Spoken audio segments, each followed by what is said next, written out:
Mais de 15 mil crianças e adolescentes foram mortos com violências intencionais nos últimos 3 anos. Os meninos negros são as principais vítimas. Um estudo do Unicef e do Fórum Brasileiro de Segurança Pública constatou que 13 crianças e adolescentes morreram por dia no ano passado por causa de violência intencional. Em 2021, foram 4.803 vítimas. No ano seguinte, o número aumentou para 5.354. Uma alta de 11,2%. Já no ano passado, os registros tiveram uma ligeira queda para 4.944, redução de 7,6% se comparado ao ano de 2022. A maioria dos casos acontece ainda dentro de casa e os autores normalmente são os pais ou responsáveis. Edna Goterti é coordenadora de um abrigo de crianças e adolescentes e diz que o principal trabalho depois do ocorrido é reconquistar a confiança da vítima. As pessoas que deveriam amá-la acabam praticando certos atos, então dói. Só que a gente não pensa na dor da gente, a gente pensa na criança, no que a gente pode fazer e trazer para ela segurança, para que ela possa de novo acreditar e ter esperança. A criança ela é muito resiliente, se ela encontrar um espaço positivo, acolhedor, amoroso, ela vai conseguir seguir adiante. Apesar da legislação brasileira estabelecer que adolescentes têm entre 12 e 18 anos, o estudo considera vítimas com até 19 anos para igualar as faixas etárias usadas no Sistema Único de Saúde, que segue as diretrizes da Organização Mundial da Saúde. Do total dos casos analisados, 91% das vítimas têm entre 15 e 19 anos. Mas, além da idade, há um outro padrão, o gênero e a raça. 90% são meninos e quase 83% são negros. O estudo aponta que no ano passado o índice de assassinatos de meninos negros foi 4,4 vezes maior a de um adolescente branco. Segundo a pesquisa, em 2023, a letalidade de jovens negros de 0 a 19 anos foi de 18,2 a cada 100 mil habitantes, enquanto a taxa para o mesmo grupo, só que entre brancos, foi de 4,1 jovens para 100 mil habitantes. O grupo de meninas brancas de 0 a 19 anos apresenta a menor taxa de letalidade, menos de uma morte a cada 100 mil pessoas. Como efeito de comparação, elas têm 21 vezes menos chances de serem assassinadas do que um jovem negro. Os estados que mais registraram casos de violências intencionais contra crianças e adolescentes no ano passado foram o Amapá, com 33,9 casos a cada 100 mil pessoas, Bahia, com 23,5 casos a cada 100 mil habitantes, e Espírito Santo, com taxa de 18,5 casos a cada 100 mil. As menores taxas foram em São Paulo, Santa Catarina e Distrito Federal. Para denunciar violação de direitos humanos, basta ligar no Disque 100, que a chamada será encaminhada para o Conselho Tutelar da região. Um vizinho, família que vê, que acompanha e não gosta, que não se sente bem com aquilo, a denúncia pode romper esse ciclo. Sempre. E assim, é denunciar e insistir. Olha, eu fiz uma denúncia, as crianças ainda estão lá em situação. Qual que foi o caminho, para onde que foi a minha denúncia? Eu acho super importante. A gente recebe agora a chefe do escritório do Unicef em São Paulo, Adriana Alvarenga. Adriana, uma boa noite, obrigado pela participação aqui conosco, mas infelizmente para falar sobre um número alarmante. E o que é citado pelo próprio Unicef trata a situação como epidêmica, ou seja, o país está sem controle sobre esses crimes cometidos com as crianças? Gustavo, o que o estudo mostra é que a gente tem um cenário absolutamente estarrecedor, né? É absurdo a gente ver tantas crianças, tantos adolescentes sendo mortos, vítimas de violência intencional, quando elas estão numa fase da vida em que elas deveriam, ao contrário, estar sendo protegidas integralmente. Então, há um conjunto de medidas que precisam ser adotadas pelo Estado brasileiro, né, pelos municípios, pelos estados, pela federação, para que a gente enfrente esse problema de frente e reverta esse quadro. Adriana, quando a gente fala de violência, a gente pensa da violência física, sexual, que tanto se fala, a psicológica, mas a negligência também é uma forma de violência? Sim, a negligência é uma forma de violência e, na verdade, o homicídio, a morte antes da hora, geralmente é resultado de um conjunto de violências que a criança e o adolescente já vem sofrendo ao longo da vida.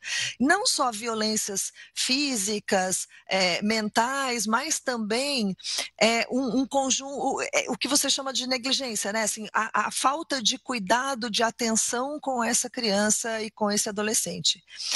Então, muitas vezes, esses meninos e meninas já estavam, por exemplo, fora da escola, muitos deles já envolvidos em atividades ilícitas, outros podem ter passado pelo sistema socioeducativo. Então, a morte é sempre o ponto final de um conjunto de violências, de violações que já vem acontecendo ao longo do tempo. E no caso da violência doméstica, a gente observa esse problema dentro de casa, né? As crianças sendo vítimas da violência sexual por pessoas, inclusive, que estão muito próximas a elas. Então, é preciso que a gente olhe para todas essas formas de violência e enfrente com urgência, né? Assim, a gente não pode mais esperar, a gente não pode assistir a esse cenário inertes, né? Então, é por isso que o Unicef chama, né, toda a sociedade para que a gente implemente efetivamente ações intersetoriais, estratégicas, que possam reverter esse cenário e garantir que todas as crianças, todos os adolescentes estejam protegidos e se desenvolvendo em sua plenitude. Adriana, você citou as questões envolvendo o crime, que crianças que não estão na escola, e chama a atenção que a taxa de homicídio, apesar de ter caído ao longo dos últimos anos, dos últimos 3 anos, cresceu justamente a porcentagem de mortes envolvendo policiais com essas crianças, ou seja, eram crianças que estavam ou no mundo do crime ou bem próximos a esse mundo do crime. Como é que você vê esses dados, esse aumento justamente de morte envolvendo a participação de policiais? Esse é um elemento que a gente precisa olhar com muita atenção, porque os agentes policiais são aqueles, são responsáveis pela proteção da criança e do adolescente também, né? Como parte de um sistema amplo de garantia de direitos de crianças e adolescentes. Então, policiais deveriam proteger a vida e não tirar a vida. Então, é preciso estabelecer e seguir protocolos um pouco mais rígidos e baseados em uma lógica de direitos humanos, de compreensão da fase de desenvolvimento em que esses meninos e meninas estão. Só para você ter uma ideia, assim, quando a gente compara os dados de vítimas de intervenção policial na adolescência e entre os adultos, é muito maior a taxa entre os adolescentes, é mais de 100% maior.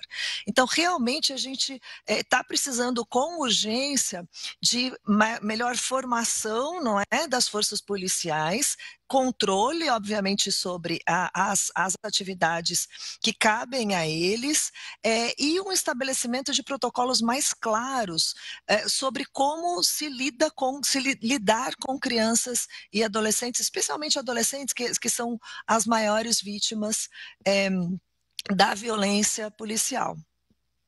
Adriana, você falou agora há pouco da violência sexual, que a maioria dos casos acontece realmente dentro de casa. São meninos e meninas que sequer conseguem ali, acho que, identificar o que está acontecendo, que está ocorrendo um crime ali dentro.